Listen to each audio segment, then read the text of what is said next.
Man & Machine, partenaire de vos projets CAO et BIM, vous accompagne dans votre transformation digitale. Et bon, je vous l'avais promis précédemment, est-ce qu'il est possible de travailler de manière collaborative avec Autodesk Docs? Oui, il y a possibilité de travailler de manière collaborative sur les mêmes données. Ça va dépendre du coup des données. Si c'est du BIM niveau 3 qu'on essaie de faire, ou de la liaison de données, il va falloir du coup avoir Revit pour pouvoir travailler avec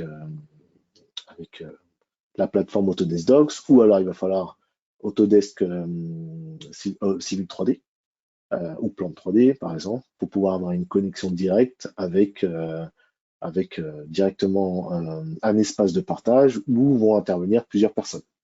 Et là, donc, du coup, on va pouvoir avoir la possibilité de travailler de manière collaborative, mais avec un niveau très élevé de collaboration, une maturité BIM très importante.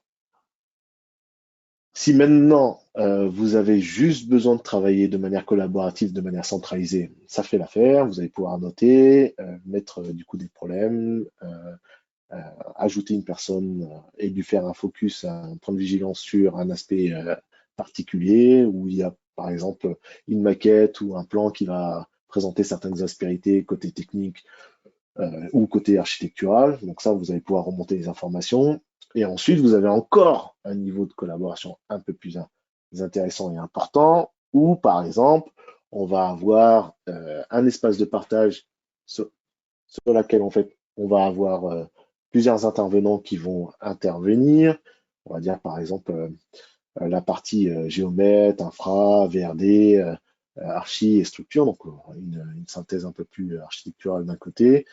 Et on va avoir aussi un autre espace où en fait on aura un peu plus les lots techniques qui vont travailler. L'idée en fait quelque part avec la fonctionnalité Bridge que l'on a du coup sur la plateforme Autodesk Docs, après vous les avez aussi sur les autres modules, c'est de pouvoir en fait donner la possibilité de donner accès à un dossier, donc un dossier SAS, sur lequel en fait on va avoir une donnée qui va être copiée, elle va être mise en fait en commun avec un autre espace de partage qui va être hosté par les lots techniques, par exemple. Et le dossier, finalement, livraison d'un côté va être le dossier donné d'entrée de l'autre. Donc, on va avoir une continuité dans la chaîne de valeur et tout le monde va pouvoir travailler les uns avec les autres. Et ça peut se faire dans un sens comme de l'autre, d'où les flux qu'on va avoir, du coup, les uns avec les autres.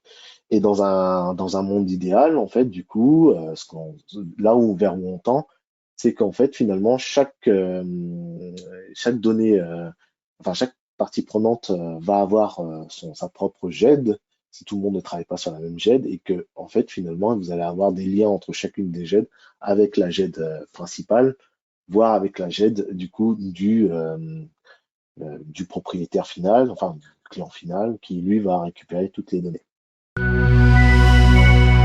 Man & Machine, partenaire de vos projets CAO et BIM, vous accompagne dans votre transformation digitale.